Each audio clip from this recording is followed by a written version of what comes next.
नमस्कार, आपका बहुत बहुत स्वागत है।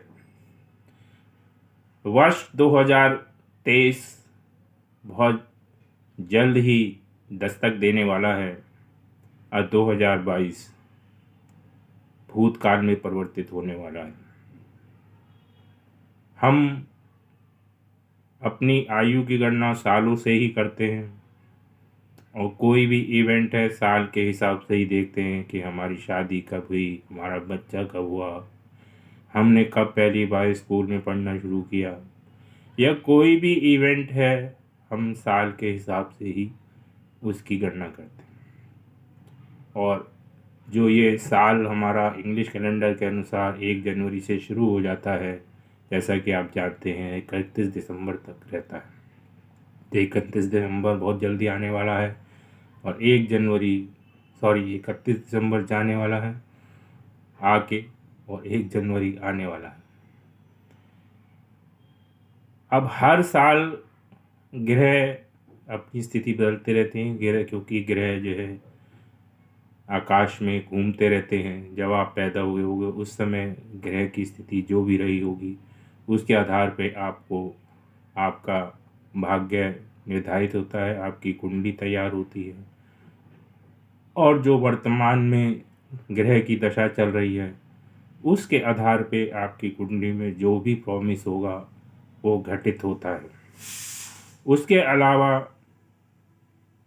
कुंडली में जो आपको योग हैं, भाग्य हैं, उसके अलावा भी गोचर अपनी वर्तमान स्थितियों के आधार पे कुछ ना कुछ फल अवश्य देते हैं। तो हालांकि जब भी भविष्य फल आप देखें तो अपनी जन्म कुंडली का विश्लेषण भी अवश्य करवा लें कि आपकी कुंडली में कैसे योग हैं और ये कब होने वाले हैं, क्योंकि गोचर केवल उस घटना को घटित होने का टाइम आपको बताता है कि ये घटना हो सकती है।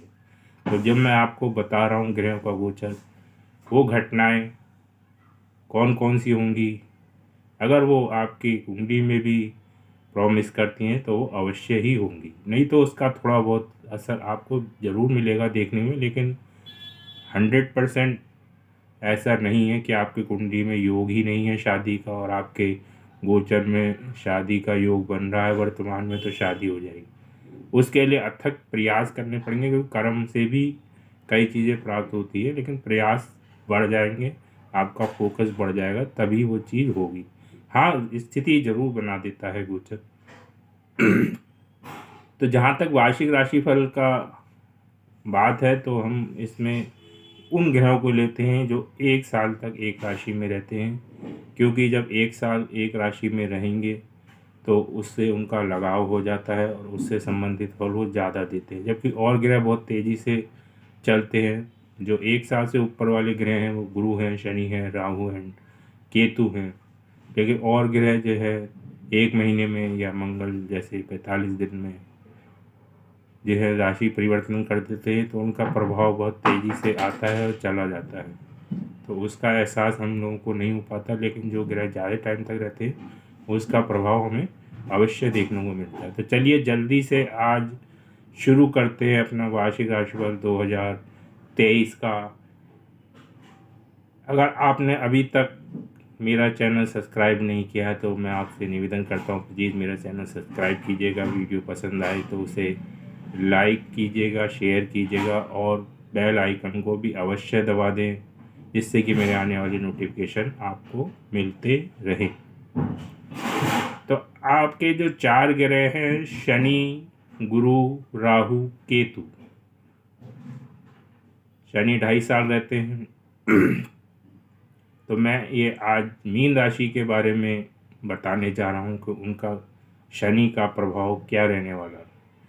शनि 17 जनवरी तक आपके लाभ भाव में चल रहे हैं, अपनी राशि के हैं, लगन पे दृष्टि जमाए हैं, पंचम भाव पे दृष्टि जमा के रखे हुए हैं और अष्टम भाव पे इनकी दृष्टि है। तो ऐसे में अभी तक आप अपने से, अपने संतान से, अपने ससुराल से, इन सब चीज़ों से ज़्यादा क्लोज हुए होंगे या रहे होंगे। और लाभ भी आपको इस दौरान मिला होगा, मित्रों से अच्छे संबंध रहे होंगे, क्योंकि शनि 11वें भाव में अच्छे रिजल्ट देते हैं। लेकिन ये स्थिति नॉर्मल थी और ये जो है 17 जनवरी से चेंज होने वाली है। 17 जनवरी से शनिदेव आपके 12वें भाव में आ रहे हैं अपनी मूल त्रिकोण राशि में।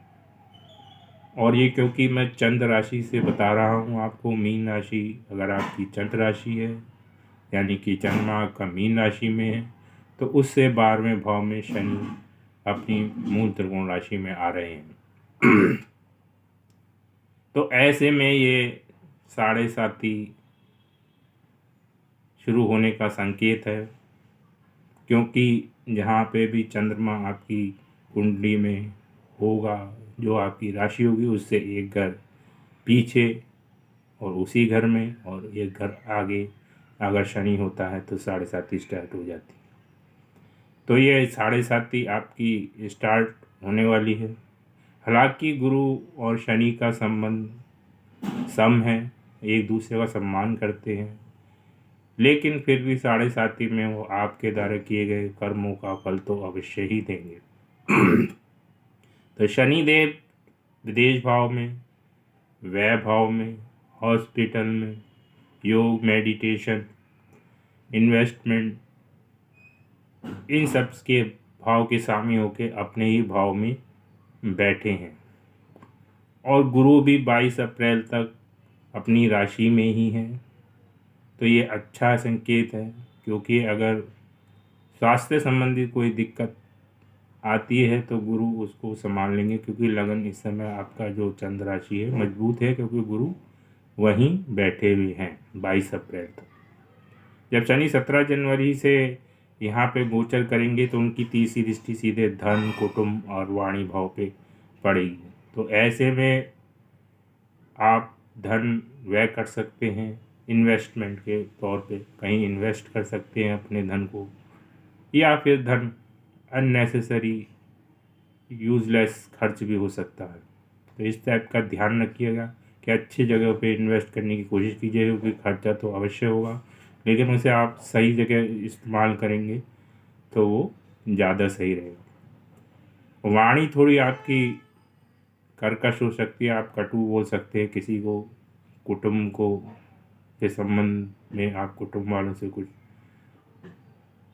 कटु वाणी बोल सकते हैं। तो इसका ध्यान रखिए कि कुटुंब वालों से कम वाणी का ख्याल रखें। कुटुंब में रहते हुए, मित्रों के साथ रहते हुए, समाज में रहते हुए वाणी पे थोड़ा सा कंट्रोल रखिएगा, क्योंकि वाणी भाव पे शनि की दृष्टि है और वो उनके दुश्मन मंगल का घर है। ठीक है, तो इस चीज़ का ध्यान रखिएगा। अब 12वें भाव से छठे भाव को देखेंगे सप्तम दृष्टि से, और 10वीं दृष्टि से आपके भाग्य भाव को देखेंगे।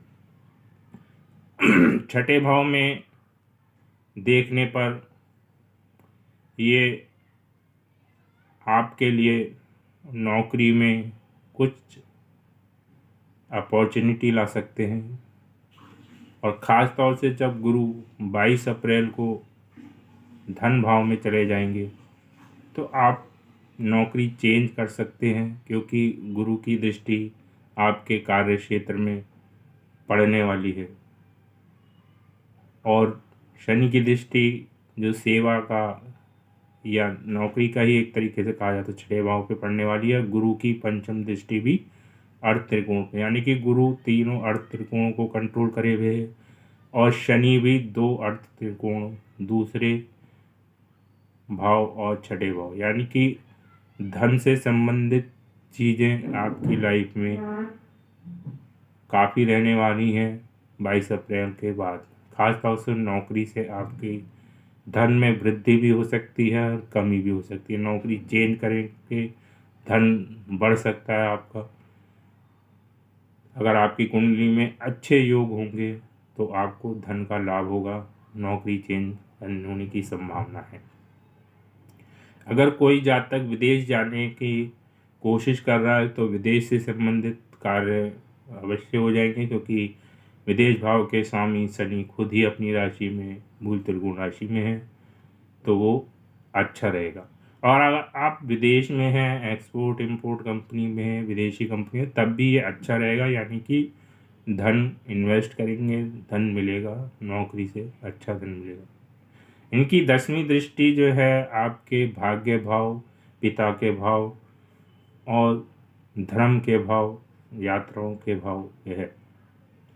तो ऐसे में खर्चे वाले भाव के स्वामी खर्चे वाले भाव में बैठ के उसका इम्प्रेशन जो है आपके भाग्य भाव में दे रहे हैं, पिता के भाव में दे रहे हैं यात्राओं।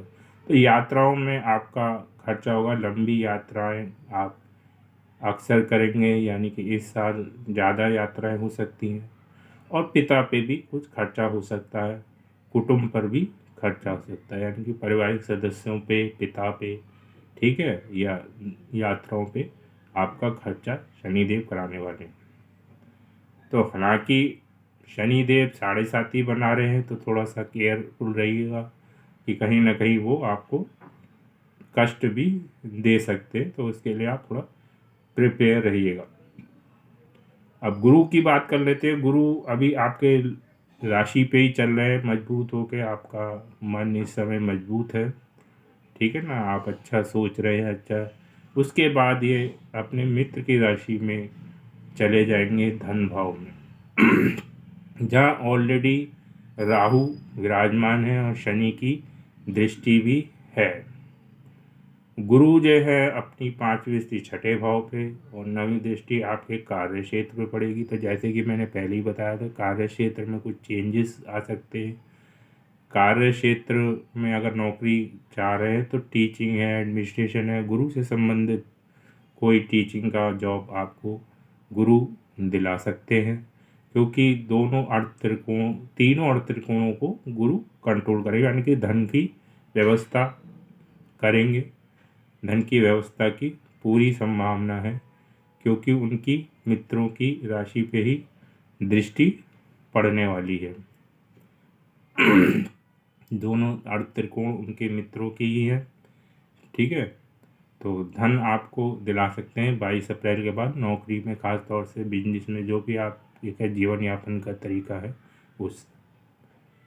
लेकिन यहाँ पर राहु की भी दृष्टि साथ में पड़ रही है, वो गुरु के साथ। वो राहु और गुरु का जनरली चंडाल योग कह देते हैं, लेकिन यहाँ पे जो है गुरु थोड़े मजबूत स्थिति में रहेंगे, क्योंकि वो अपनी मित्र राशि में रहेंगे, और राहु थोड़ा कमजोर स्थिति में रहेंगे, क्योंकि वो अपने दुश्मन की राशि में है। यानी कि राहु थोड़ा सा पिटने वाला है।